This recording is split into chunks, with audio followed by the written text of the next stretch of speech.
ಈ ದೇಶವೇ ನನ್ನ ಪ್ರಾಣವು, ಎಂದೆಂದಿಗೂ ಅಭಿಮಾನವು, ನಮ್ಮೆಲ್ಲರ ಹೆಮ್ಮೆಯ ನವ ಭಾರತ.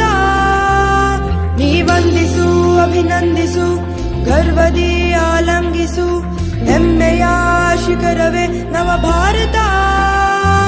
ಈ ಹಸಿರಲ್ಲಿ